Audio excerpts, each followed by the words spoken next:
Welcome to Formosa Files, and today we're talking about 流氓, 黑社会, although they probably don't like to be referred to that way most of the time.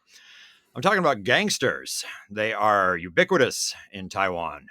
Some have tattoos. You'll see them. If you've been here for any length of time, you've probably seen or encountered or come into contact with somebody who looks like they probably belong to some sort of a secret society. And I'm very happy that we have joining us from, where are you joining us from? I'm in Washington, D.C. Washington, D.C. We have Benjamin Sando, who is a research fellow at the Global Taiwan Institute. You also have a podcast yourself. I do. It's called the Global Taiwan Insights. I have not found anyone yet who can be an interviewee on gangs. So you are actually the first to really do a podcast like this that I know of. Yay. Okay. So let's start at the beginning. We've all seen the movie Gangs of New York.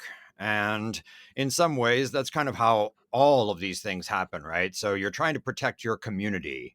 And a couple of different people from different villages come over from China. And even though they're probably only separated by, I don't know, 50 kilometers or something, like, you're from Trenzhou, you're from Nanzhou, or they kill each other. And so they form militias. Yeah, I love that you focus on this, Eric, because this is kind of, I think, where gangs can be misunderstood. We think of gangs now. A lot of when we hear that word, the thing that comes into mind are maybe the Italian mafia in the United States, perhaps in the late '80s, at a point where it had actually lost its purpose as the protector of Italian Mm, American communities in southern Manhattan, and had become purely a drug smuggling, racketeering international organization that pretty much everybody hated.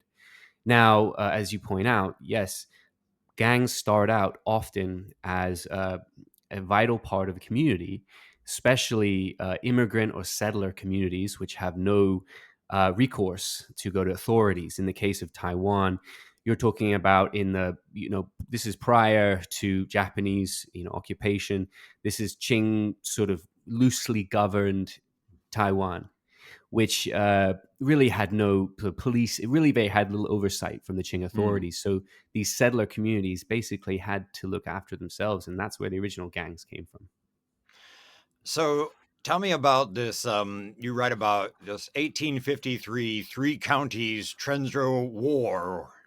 hmm And this is sort of where the Taiwanese gangs get fused with temple culture, because immigrant communities into Taiwan, mostly from Fujian, like you said, Trenzhou is one example of the place they were from in Fujian, would move as a group and as a village even. And villages in China then had a god as generally their protector, one god mainly as the sort of primary protector. They would bring that when they were emigrating to Taiwan. They would bring that god with them. They would actually bring the effigy with them, Mm, and these gods and the temples which house them inside of Taiwan, where they land, which they built, would be the kind of centerpieces of the communities. So mm, when these communities, in case the one you're mentioning is this Quanzhou three counties people in 1853, fighting with the Tong'an people, by the way, another Fujian area, in what is now known as Wanhua in Mandarin, or Banga in Taiwanese in Taipei, fighting for access to that wonderful, port real estate. And the mm. Trenton peoples basically come in and they burn down the Tong'an people's temple, and that was the way that they destroyed their right to that land. And the Tong'an people fled with their effigy to Dadaocheng, which is actually not a bad place to move to if Yeah, modern day yeah. Taipei. Mm, mm. Right. What about the Hakka people in this? Did they have their own version? Because they were fighting everybody. Yes, the Hakka people were fighting everybody. I don't know too much about the Hakka people gods. I dare, and then they certainly have temples. I don't know which of the gods were popular amongst the Hakka people. So uh, I would certainly say this would play out. Although Hakka gangs don't tend to be as sort of widely discussed in Taiwan. That's a fantastic question, Eric. Actually, not one I've thought about before. I guess quite a minority. So maybe they did their best to try to cozy up to whoever was the bigger dog. Exactly, or maybe they were integrated. But now, when we think of gangs in Taiwan, that there are really two, I suppose, classifications. Although this is now starting to muddy and merge, are the mainlander gangs, the Yeah. famous, Julianbang, the Bamboo Union, really so powerful today, and the kind of the Hokkien speaking Fujian origin gangs as well, which are very prominent in southern and central Taiwan. So, dipping into the Japanese era, the Japanese do their best to sort of put their brakes on folk religion or what they called superstition. But to be fair, Shintoism never really took off here. They weren't Hmm. that successful. There's not a huge Shinto population in Taiwan today, but they did try. And one of the successful things, I guess, the Japanese were able to do was sort of limit the power of gangs because they had clamped down on temples. Is that fair?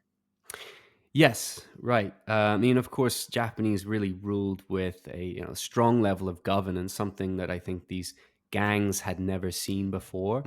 Under the Qing dynasty, right? So they in some senses they did limit and repress the political role and the criminal activity that these gangs could get up to. There was also probably a little bit less. You know, there were no mainlanders at that point, so there would be no need for essentially these militias to be protecting the communities, the Hokkien speaking and the mainlander communities.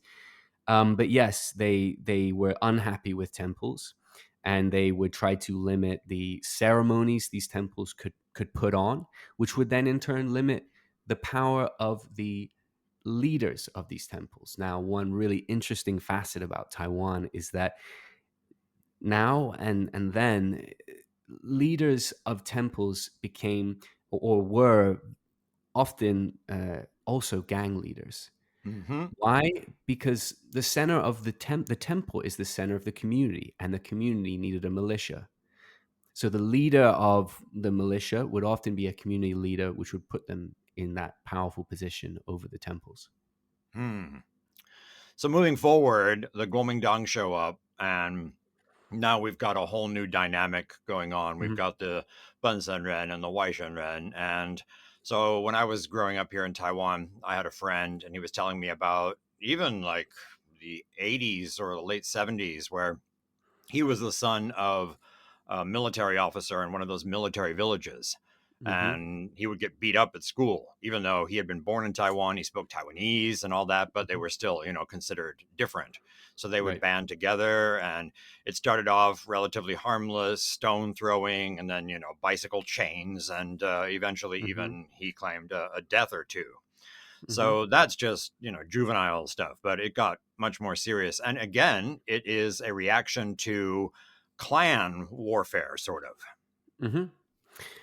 Right. So this is the really interesting part, I think, of the gang temple nexus in Taiwan is the arrival of the mainlanders, right? The KMT in 1949. And as you rightly pointed out, these gangs were actually the mainlander gangs, the famous Bamboo Union, Julianbang, or the Four Seas Gang, Sihaibang. They were founded by youngsters, by teens in school who just wanted to band together and not get beat up. Mhm. Right, and as we spoke about before, when these kids, establish actually a tough group that no longer gets messed with and represents a particular area, they start to ask the question, okay, well, we've figured that problem out now, and we've gotten a bit older. Okay, what are we going to do? Well, we happen to be the biggest and toughest guys in this district in Taipei or New Taipei City. Why don't we also go to that business and tell them, hey, if you don't give us a little bit of a cut of your profit, then Something might happen. something might happen. You might, we know it's pretty dangerous around here. Your window might get broken in, and we're the only ones that can stop it, right? So that's extortion, prostitution, brothels, casinos also start to become. This is another example of a kind of business that if you control that territory, you can run and you can profit from. So that is sort of what happened with the mainlander gangs. Now, another interesting trend was happening when the KMT arrived, and this is perhaps different and nothing to do with the mainlander gangs, was that the KMT needed to control the grassroots in South and Central Taiwan, outside of Taipei. So what it did is it leaned heavily on temples as the centers of these communities, these villages, and the powerful people that ran them, who sometimes were gang related and sometimes were not. And to this day, let me just clarify, sometimes they Mm. are and sometimes they are not. That's very important. What that did is that create an incentive to control the temples, even if you were not already, if you were a gangster, for example, a tough guy who could muscle their way in, who was not already in control of a local temple, it created an incentive, because if you were then in control, you would have that direct relationship with the KMT. Now the KMT owes you something. You know, you're important to the KMT, and you're also important to your local communities. Um, so another very interesting trend that happened during the KMT era that really actually, unfortunately, incentivized some gang related people to establish more control over temples. People ask me sometimes about the relationship with the KMT and indigenous people and how it seems to be that they've gotten a foothold into those communities. But in that case, it's not so much gang related, but it's the same idea of what you were talking about earlier, right? Like early on, finding a way to get Right. a power base. Patronage, right, Mm. which is what the KMT does really, really well. Which is to establish, support from a group of people, maybe not based on ideology, but because you give them things, right? Temples are a fantastic vector for kind of giving out stuff, organize the community, but giving out stuff. You know, if you're in Taiwan and you go for the New Year celebration or the Mid Autumn Festival, you go to a temple. You can get some free food. They will hand out hongbao, little red envelope sometimes. And, it might be that that money is coming from a political party or a company, or even China. And so this is just why temples are really, really useful as ways of establishing political support. Now, with the indigenous people, it's probably a slightly different mechanism, and there's also a lot more resentment to the Japanese amongst those groups. So the Mm. KMT was a welcome change. Yeah, and between you and me, the DPP has done their best to do outreach, but I think some of the indigenous people don't necessarily see it as sincere. Well, the DPP has often, I think, struggled, of course, to break away from the perception that it is a party founded by a particular ethnic group, right? Yeah. The sort of Hokkien speaking, which has probably hamstrung it with indigenous people. I think the priorities are different, and the historical experiences are different. The Hokkien people are more sympathetic to Japanese rule. Could not be Mm. more untrue for the indigenous people. Yeah. And then, of course, money is a huge factor. If you're getting money, you tend to be somewhat loyal. Right. And yes, and I would, of course, like to stress that these temples do play positive roles as well. They are centers of community, and they provide that kind of intangible kind of community that you don't get through any other institution. The Taipei kind of more modern style of living. That's important to recognize. And also another really important element I should stress here: gangs too have not entirely in Taiwan. I want to say the low level gangs that control territory. I'm not talking about the internationalized elements of the Bamboo Union, which have now really turned into what I described earlier, these mafia style, very much disliked, kind of disconnected facet of gang culture in Taiwan, which is focused on drug smuggling. I'm not talking about them, but I'm talking about the grassroots. They play a role if there's a natural disaster.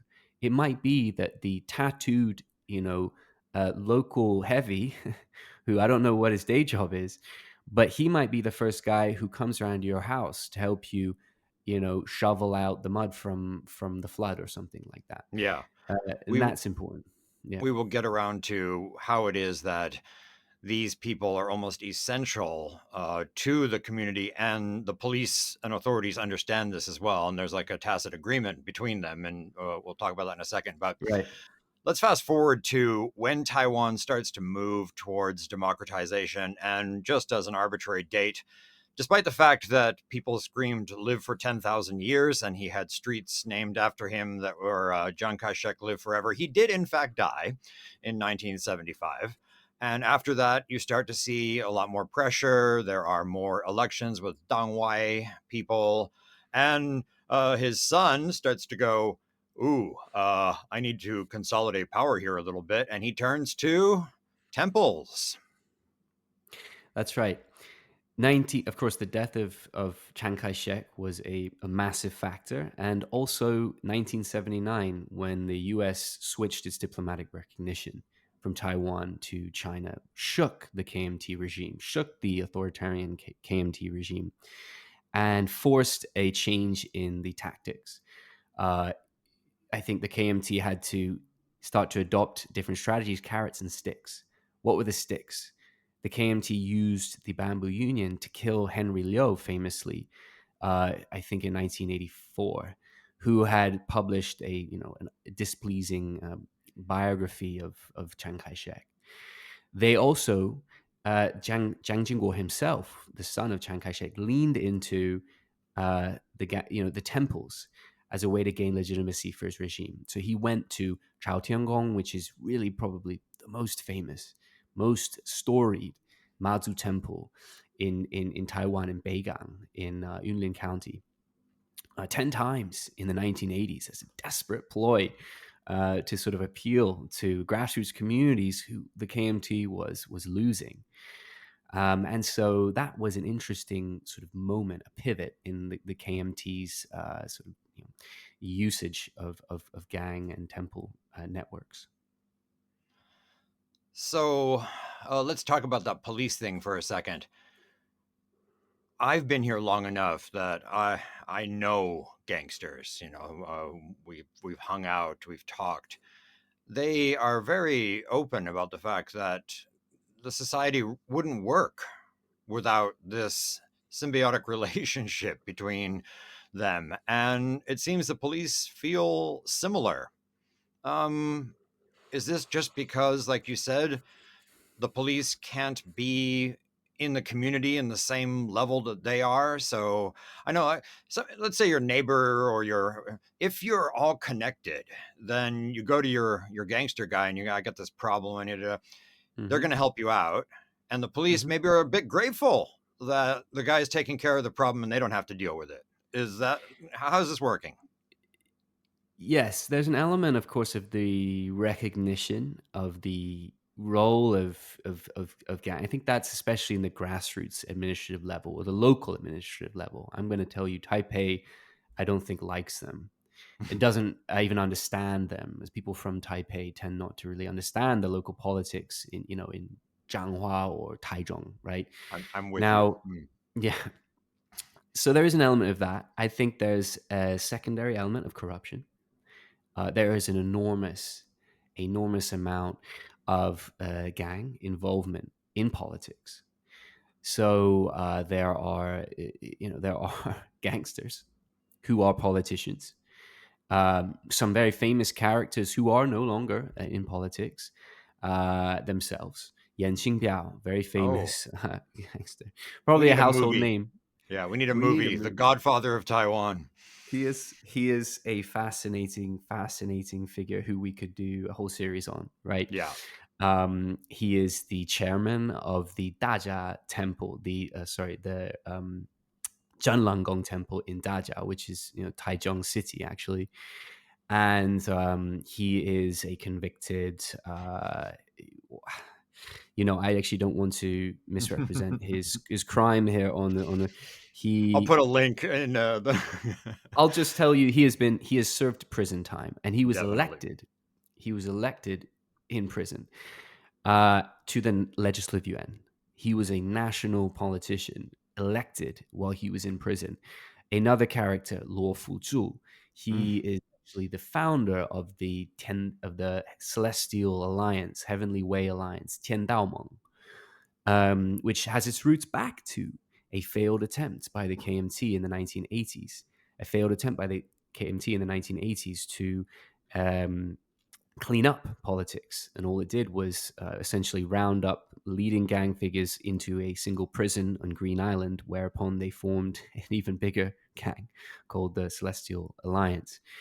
These individuals' sons, both of them, are now legislators mm, in the Legislative Yuan, national mm, politicians. This still exists to this day. Now, perhaps it has changed. So the corruption is an element. The third element is the power of temples. You will see next to Yan Qingbiao at Zhenlanggong, you will see Tsai Ing-wen, mhm, Ma Ying-jeou, Han Guoyu. These are presidential candidates or presidents who need the support of these temples to gain votes in Taichung, in southern Taiwan. And so they, of course, have to establish a bit of a quid pro quo, whereupon perhaps they focus on other elements of crime. And the final one, yes, is that the authorities which can manage this, the central police authorities in Taiwan, will never be at the same level in the grassroots as mm. the gangs. They will always be seen as a higher level authority, which lacks the legitimacy of these gangs, lacks the relationships of these gangs to gather the Mhm. intelligence, to break up the networks needed. The power of these gangs amongst the grassroots and the community, the non gang related people, is still so strong. It would be impossible to carve it out of Taiwanese society. This is how I agree with you with the element of Taipei. So especially like New Taipei, these people are immigrants from all over Taiwan, and it's so fragmented. They don't have that community feeling anymore, which is why I'm not a huge fan of Taipei. But when you're in the South, I mean, that uncle knows that uncle, and they've been living in this area, and their roots are deep.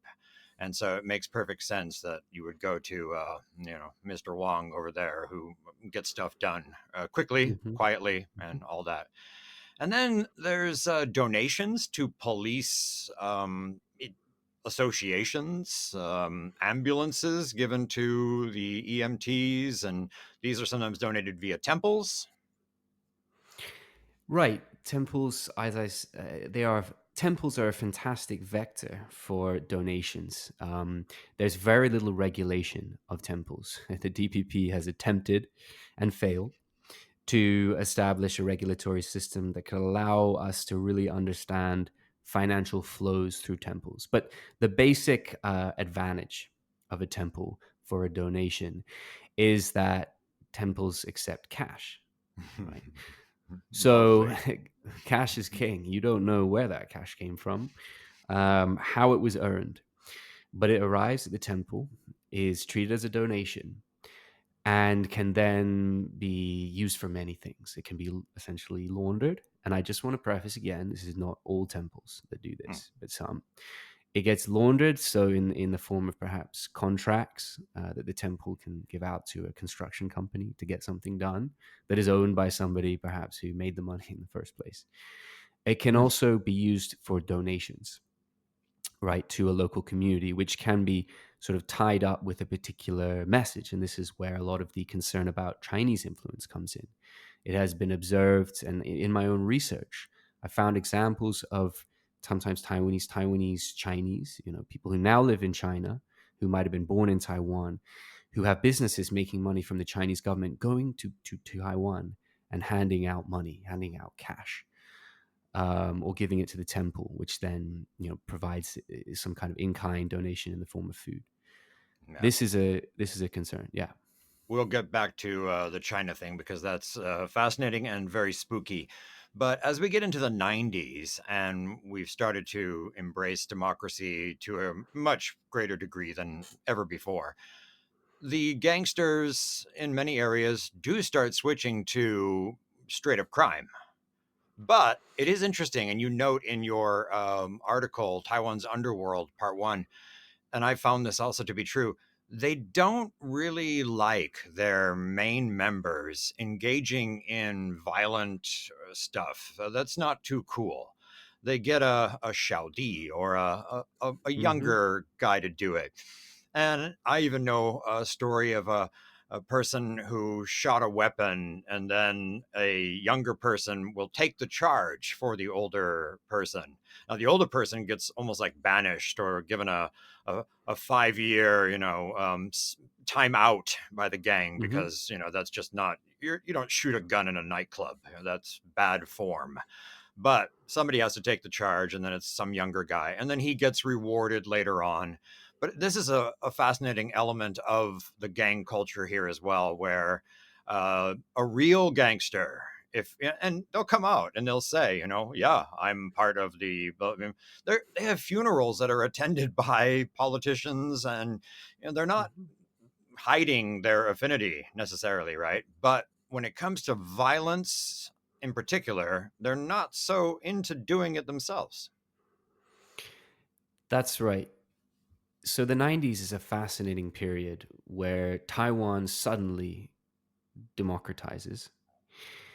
And as is the case with many suddenly democratized countries, the rule of law changes, or law enforcement in particular changes, often going from a very aggressive, heavy handed method to something that resembles the societies that maybe you and I know growing up in Taiwan or the United States know, in that the police have to go through certain evidentiary standards, which actually limits their abilities to crack down on gangs. By all accounts, maritime patrols declined right after the moment of the democratization, the late 80s. And so that suddenly meant that Taiwan's gangsters had access to imported arms and imported drugs. Suddenly, it turbocharged the power of these gangs and also opened up new criminal opportunities for them. And this is the start of an evolution of some of these, higher echelons of gangs, the higher echelons of the Bamboo Union, towards these highly lucrative but extremely dirty criminal enterprises, drug smuggling, um, and scams. And so after a while, you start to see a break or a division between these higher level kind of echelons of very dangerous and very, very rich gangsters and the grassroots Shongdi, the basic Hmm. kind of groups that represent the communities. And so, yes, you start to see some friction between those who still want to keep a community relationship because they want to be seen as representing a particular area so they can keep their businesses going, and the gangsters that threw the really big and flashy parties in Taipei, who are maybe in the Bamboo Union, who don't care about what people think about them anymore because they only do their business at the ports or in China or in Southeast Asia. That was a very interesting change, and you see that dichotomy now.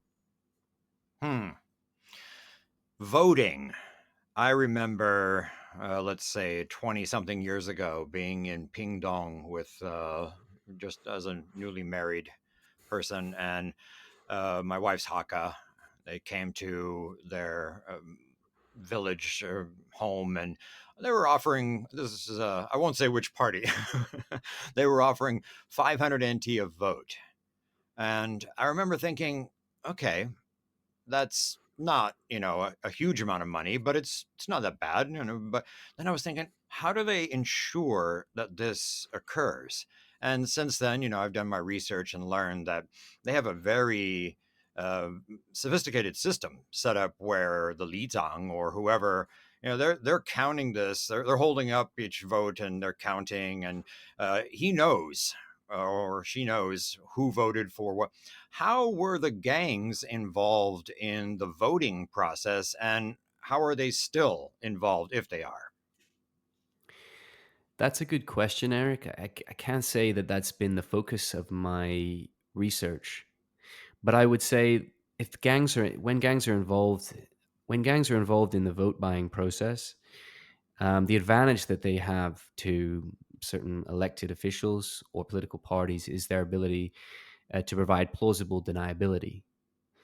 Now, a political party does not want to be caught handing out bribes. But a gangster can hand out bribes, and no one will exactly or precisely know where that originally came from. And again, my research has focused a lot on China and PRC, Beijing's Mm. involvement in Taiwan, the grassroots level. This is an advantage that these gangs provide to the PRC. For any number of services that the gangs can provide, there's plausible deniability. No one really can easily prove who the original client is. Um, with vote buying, I just know of certain politicians, I know of certain gangsters involved, for example, in the Zhenlanggong Temple, who have been convicted of vote buying. But I can't say it's my current expertise into the current situation of cash for vote buying in Taiwan. So before we move to China, we did an episode not long ago based on the Jing book, an excellent book. And one of the things that was interesting about that was how, I guess, late 90s, early 2000s, some of these guys decide it's time to kind of go legit. We're going to launder our money by having construction companies and building, massive this was a turn that I don't know what percentage or a good deal of these people decided to make around that time. Any serious gangster has fronts. Anywhere in the world, any serious gangster has fronts, and it's just simply a smart activity to justify where your wealth is coming from, and to create a symbiotic relationship between your illegal activities and your legal activities. Now, if you control a set of heavy gangsters, why not use them to help you have a sort of monopoly over a certain trade in a certain area that's ostensibly legitimate? Why not use your relationships of corrupt relationships in government to secure more contracts for your contracting for your construction company? Um, this was a trend that accelerated in the 90s, but it existed before, and it is heavily seen in expat communities, Taiwanese or Fujianese expat communities overseas. The relationship between gangsters and legitimate business, because every time a expat business or an expat goes to a foreign country and wants to set up a business, again they suffer that same problem where dispute resolution mechanisms might not be so good in Cambodia. How do you enforce a contract in Cambodia where the police aren't maybe doing their job? The gangsters come with you. They are actually kind of crucial in some cases to early business, transactions, enforcing contracts, making sure people pay up. And in doing so, they get often shares or they get a cut of these legitimate businesses. So it's really wherever you see, powerful gangsters, you're going to see legitimate, so-called legitimate businesses associated with them. What about The Godfather 3 and some of these people actually trying to and succeeding in transitioning to legitimate businesses? Yes, it's. I want to say it's hard for the gangster to do that completely. It's hard to leave that world. You can perhaps pass it off to your children, but Mm. that's difficult too. Let's take the example of Yan Qingbiao. Yan Qingbiao, of course, has established myriad legitimate businesses. Um, a lot of that is in construction. Now, it's very hard for him to leave that business, leave the gang world, because a lot of his power is predicated over control. He's made enemies over the years. He can't just go clean. If he leaves the gang world, there's no saying who could come after him if someone else assumes that leadership position over the particular area he's in. So they might try to pass it off to their kid. Yan Kuanghong, the son of Yan Xingbiao, is a trained Mm. lawyer, but even he gets implicated. He's being under prosecution. I think he may have been actually convicted. He's still in office by the Taiwanese authorities for some kind of crime, some kind of corruption crime. It's very hard to go completely clean. Your reputation will always follow you, even if they try. Interesting. Okay, let's move to China. And of course, we're not going to have enough time to talk about all of this, but wow, this is this is the thing that scares me probably much more than prostitution or gambling or drugs or whatever. So, take us maybe to Tianjin in 2023, and well, we've got a meeting going on there. You write about who's there? What are they talking about? Right. On this cold February morning in Tianjin, Zheng Mingquan, who is the vice chairman of the Zhanlanggong Temple Board, this is the really, really powerful Mazu Temple in Taichung City. He's there with a delegation of Taiwanese believers, Mazu believers, to visit a temple which he himself helped develop. He himself owns a stake in the company which developed this Mazu temple in Tianjin in China. He's bringing a gaggle of devotees who are going to receive all the works that the CCP can offer, which are, the splendors of China, the relationship between the Taiwanese and the Chinese, the shared culture of Mazu that binds the two together, all the kinds of essentially propaganda elements that the CCP likes to push forward. Now, why is this propaganda? Because the CCP, or Mao Zedong himself, really eliminated a lot of this temple culture during the Cultural Revolution, and it was Mhm. only resuscitated when the CCP realized how powerful it would be for political warfare directed at Taiwan. So individuals like Zheng Mingquan, which participate in this kind of cross-strait religious exchange, which is a heavy focus of attention for political warfare of China, they are awarded and given business opportunities, just like the business opportunity it appears to be the business opportunity to develop the Mazu cultural site in Tianjin. And this Mazu cultural site could include several apartment blocks or this or that, or who knows. It's lucrative, and the CCP ensures that there's given benefits. In this case, the Tianjin Municipal Authority donated the land to this new Mazu sort of cultural park, including a temple, including shopping, including the world's largest statue of Mazu. Um, and yet, Zheng Mingquan himself is bringing clients to this cultural park, Taiwanese clients too. So you can see there's a massive conflict of interest, Yeah, which so is, he's yeah, coming back and he's still doing these trips back and forth. he's doing these tricks regularly. Zheng Mingquan is head of a association called the Taiwan Mazu Fellowship.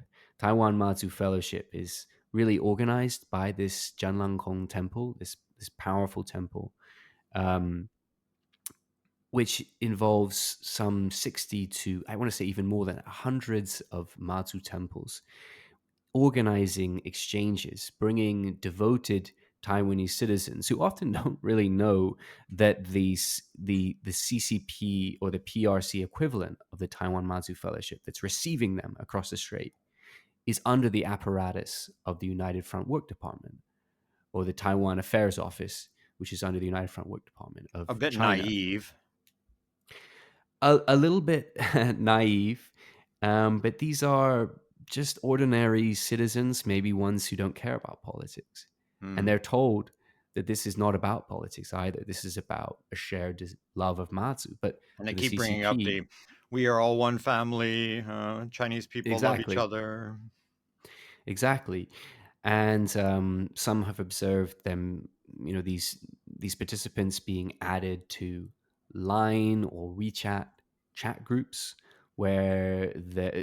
which are run or at least populated by people from the PRC who are sharing sometimes critical information of the ruling party, the DPP. I think more powerfully, there's just an element of appreciation that these Taiwanese citizens feel for the hospitality they receive in China. And even more powerful than that, there's a co optation of the elites like Zheng Mingquan, who know that by performing these acts of loyalty to the CCP, who know that during election time, announcing from the steps of the temple that, cross-strait stability is number one, that we are brothers across the strait, which is very much synonymous with a particular party's message, the KMT's message. He knows that doing that will lead to rewards for him. So I think at the fundamental element for the CCP is co-optation of the elites at the grassroots level. Recently, we have an election. We're having an election for KMT chief, the party chairperson, and it seems to me that China is also doing its best to throw monkey wrenches into this as well, because chaos and disunity is in their interest. It is. If you can't succeed in sort of swaying a population towards your point of view that Taiwan should be friends or even integrated with, well, it should be integrated with China, then the best thing you can do is prove that their system is a waste, or is a mess. Democracy is a mess. Yeah, I hear it, unfortunately, from young people. Or even the worst thing I hear is, 有时候我们这边太自由. I'm like, no, there's no such thing as too free. But spooky. The White Wolf. He is just straight up China Unification Party, or there's two P's. What are the two P's for? Promotion Party? Yeah, China I think so. Unification Yeah. Promotion Party. But he's also wrapped up with religion. Yes, yeah. The White Wolf, Bai Lang, his real name is Zhang Anle, is one of the most fascinating characters in Taiwanese gangland. He was receiving a lot of attention. You can read all about him. There's a new Washington Post article focused entirely on him. That's fantastic.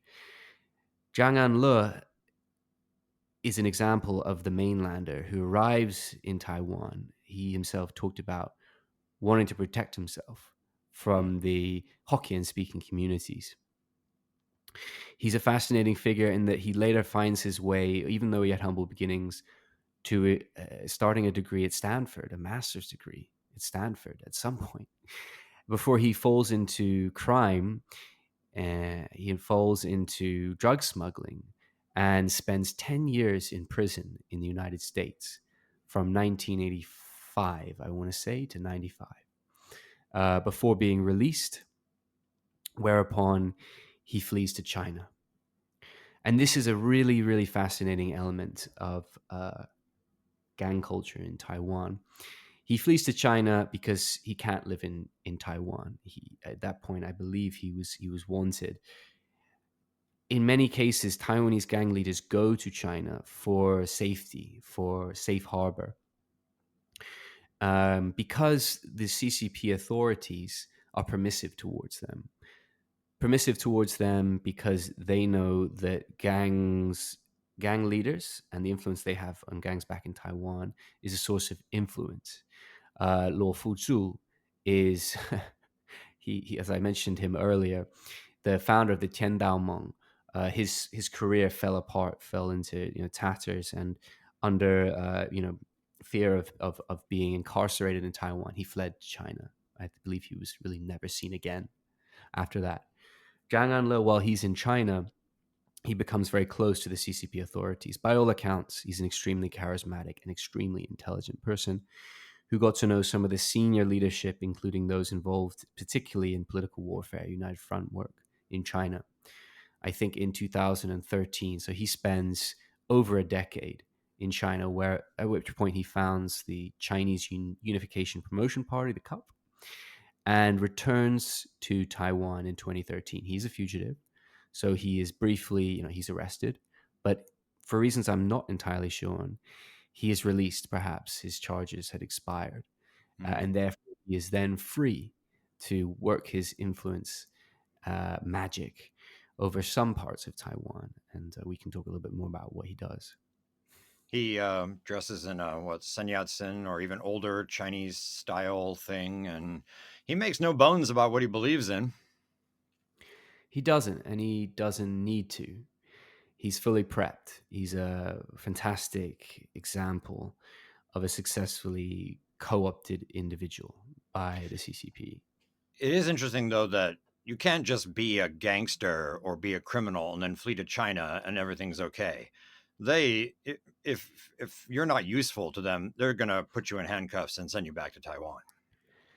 They will, and China does make arrests, particularly for scams. I think this is an issue of massive concern internationally. It's a huge transnational crime. But yes, being useful to China is important, which is why the Julian Bang, the main mainlander gang, has grown in stature since the 2000s, since China stepped up its political warfare directed at Taiwan.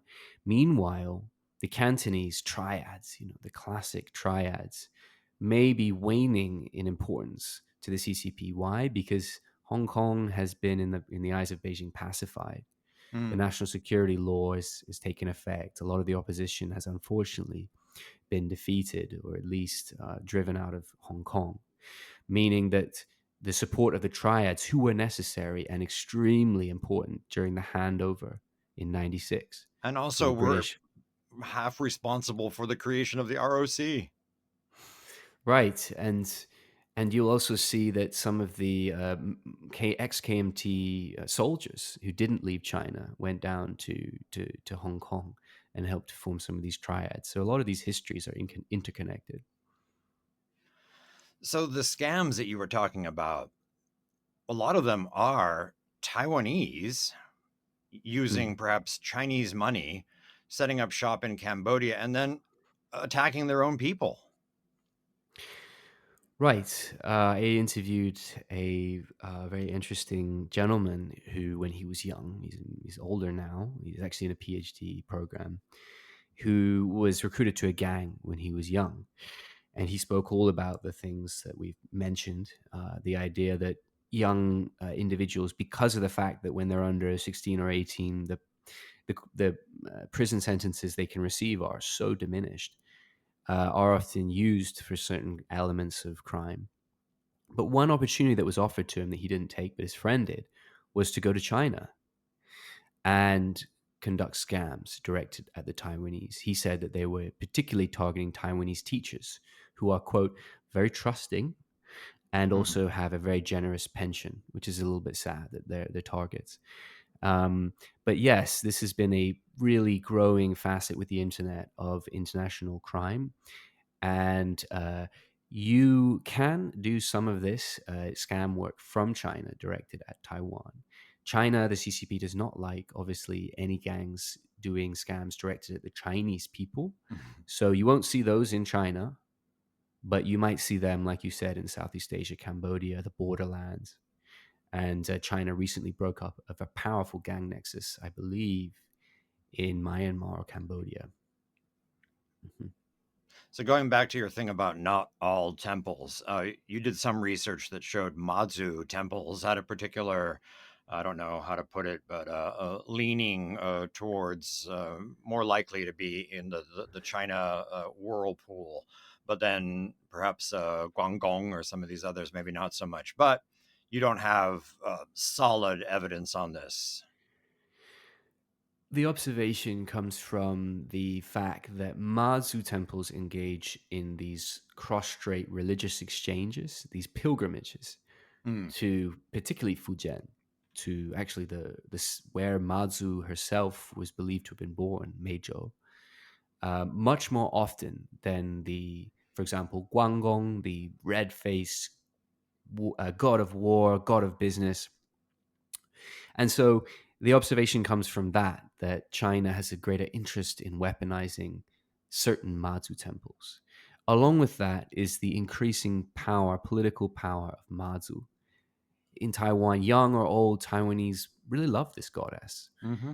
Uh, her name sort of translates to the heavenly mother, and she's the goddess of the sea.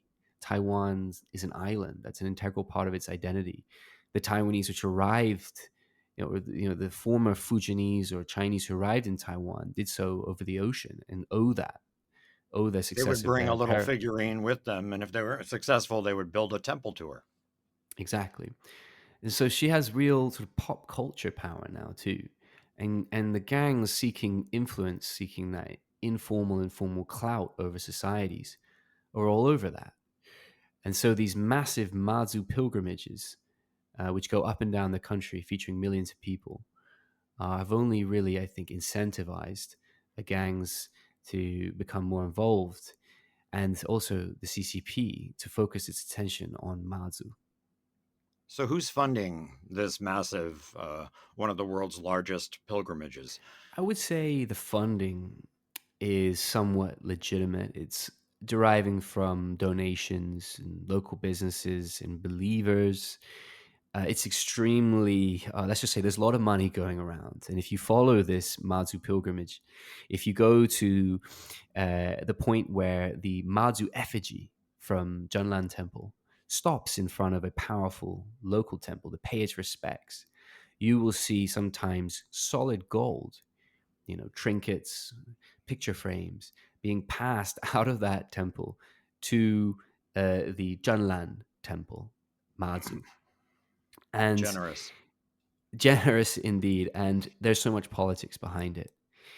Because this meeting of Mazu to another temple is also a moment where a particular gangster or gang leader may be paying respects to another. And so you Kissing can the ring. see kissing the ring, and kissing the ring. And also it's important to note that the route, at least of this pilgrimage, the Dajamazu pilgrimage organized by Zhenlan Temple, is set by none other than Yan Xingbiao, chairman of the board of the temple. So the most honorable, uh, essentially, pilgrimage, the most honorable procession, which by passing your temple indicates, good luck for the year, is set by a gangster who therefore has a great deal of influence, because he can trade this sort of, respect. He can essentially barter to get you on that route if you When did he want start to. doing this? When did this whole thing start? Uh, Yen took control of the Zhenlan Temple in the 1990s. This was done, by some accounts, through a little bit of a struggle. He was not known to the community, to that temple, but he recognized its influence. And Mr. Yan is an extremely, I think, savvy manager in the perspective of maximizing his own power and using it for his own influence. He has been very effective about attracting media attention to that temple, and he used that to springboard his own political career. It was after he took control of the Zhenlan Temple, that he then became a national legislator. It was after he took control that some of the most powerful politicians and presidential candidates turned up to the Zhenlan Temple and started to get involved in the Dajamazu pilgrimage. And it was after he took control that you see crowds, sometimes up to 1 million people, participating in this pilgrimage. So he's been very smart with it, at least from the perspective of his own interests. So we, sorry, we are not a political podcast or lean any which way politically. It seems to me that even with Yan Jingbiao, he has also veered to the green side when that has suited his interests. And are we not seeing more of this sort of religious cultural cooperation also infiltrating into the DPP and the green side? Most recently, many of the scandals of either spying or other stuff have been on the green side. Yes, exactly. It's a common misconception that gangs, temples are exclusively a sort of KMT aligned phenomenon. I think the misconception comes from the fact that this is a game of patronage. This is political power that is derived from influential positions and the dispensing of certain kinds of, inducements and donations to local communities, which then influences their votes. And that's something the KMT has always done well. And this is, I think, the core of some of its power, some of its very enduring power across Taiwan. However, in South and Central Taiwan, patronage politics is essentially the fundamental way in which you can get elected as a politician. You will see Green, you will see DPP controlled areas and constituencies in South and Central Taiwan. Patronage politics is still a critical element there. And yes, many of these elected officials are involved with gangsters. They may have a family member, they may have been supported.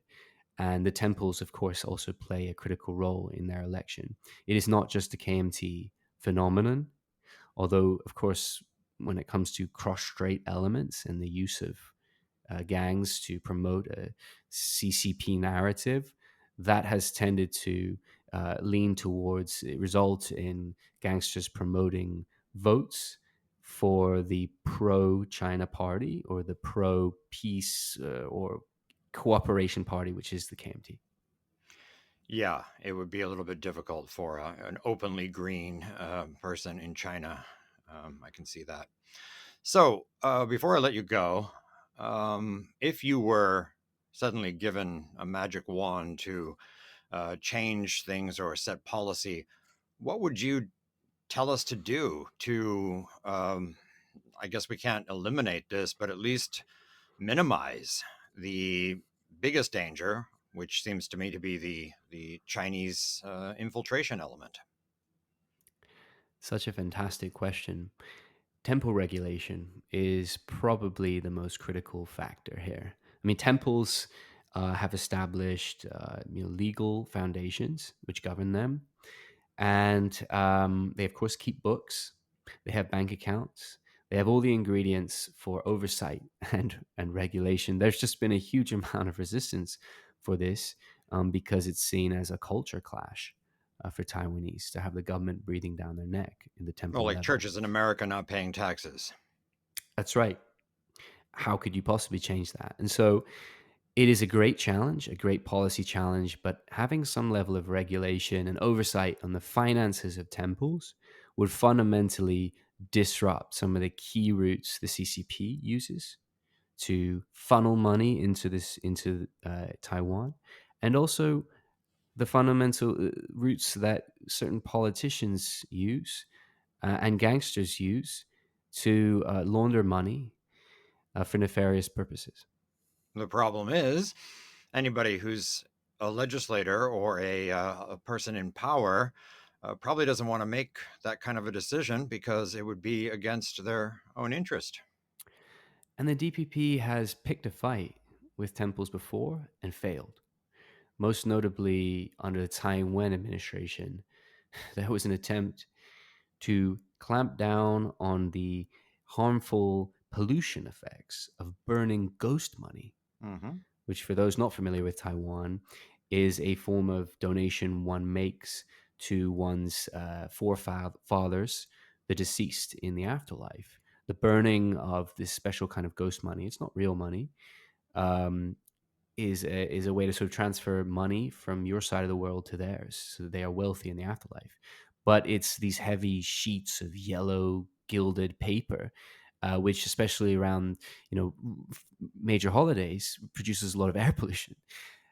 I don't know why the DPP decided that they would try to crack down on this, but it produced a huge amount of opposition from the grassroots, which is just not a constituency the DPP can afford to lose. Mm. And this contributed to their defeats in the local elections in 2022, and it's really just an example of an error. Now it's probably going to dissuade DPP administrations trying to take on temples for this short term, I would say. Fascinating stuff. And we'll have to do this again and maybe get more into the full story of Yenjing Biao because that's ooh, Mm-hmm. too Mm-hmm. too good. But I Mm-hmm. want to thank you for coming on Formosa Files. Thank you for what you do with your organization over there, and thank you for all this research. This is wonderful. I hadn't found something so in depth until I stumbled on your paper. Well, thanks, Eric. I appreciate the chance. 谢谢。